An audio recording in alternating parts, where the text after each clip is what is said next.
जय राम जी की। श्री वाल्मीकि रामायण किष्किंधा कांड 21वां सर्ग। हनुमान जी का तारा को समझाना और तारा का पति के अनुगमन का ही निश्चय करना।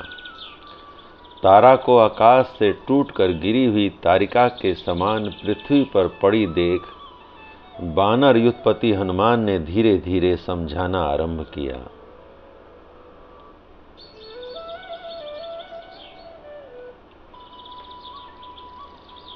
देवी, जीव के द्वारा गुण बुद्धि से अथवा दोष बुद्धि से किए हुए जो अपने कर्म हैं वे ही सुख दुख रूप फल की प्राप्ति कराने वाले होते हैं।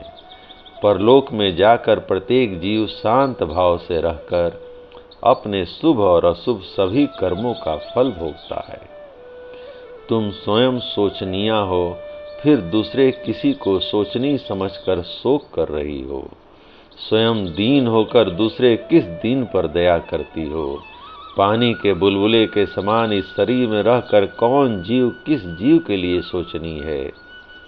तुम्हारे पुत्र कुमार अंगद जीवित हैं, अब तुम्हें इन्हीं की ओर देखना चाहिए और इनके लिए भविष्य में जो उन्नति के साधक श्रेष्ठ कार्य हों उनका विचार करना चाहिए। देवी, तुम विदुषी हो, अतः जानती ही हो कि प्राणियों के जन्म और मृत्यु का कोई निश्चित समय नहीं है। इसलिए शुभ परलोक के लिए सुखद कर्म ही करना चाहिए। अधिक रोना धोना आदि जो लौकिक कर्म व्यवहार हैं उसे नहीं करना चाहिए।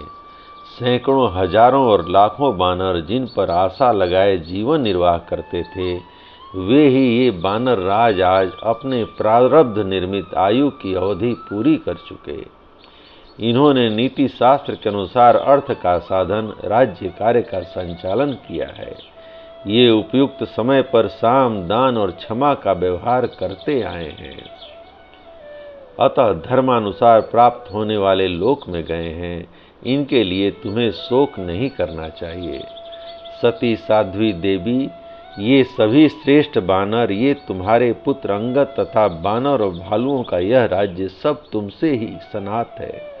तुम ही इन सबकी स्वामिनी हो। भामिनी, ये अंगद और सुग्रीव दोनों ही शोक से संतप्त हो रहे हैं। तुम्हें इन्हें भावी कार्य के लिए प्रेरित करो। तुम्हारे अधीन रहकर अंगद इस पृथ्वी का शासन करें। शास्त्र में संतान होने का जो प्रयोजन बताया गया है वह इस समय राजा बाली के पारलौकिक कल्याण के लिए जो कुछ कर्तव्य है वही करो। यही समय की निश्चित प्रेरणा है। बानर राज का अंत्येष्टि संस्कार और कुमार अंगद का राज्याभिषेक किया जाए। बेटे को राज सिंहासन पर बैठा देख तुम्हें शांति मिलेगी। तारा अपने स्वामी के विरह शोक से पीड़ित थी।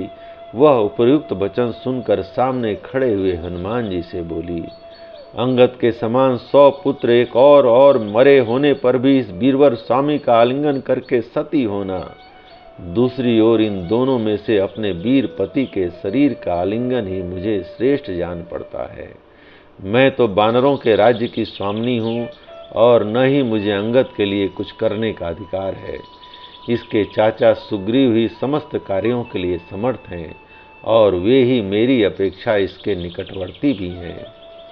कपि श्रेष्ठ हनुमान जी, अंगद के विषय में आपकी यह सलाह मेरे लिए काम में लाने योग्य नहीं है।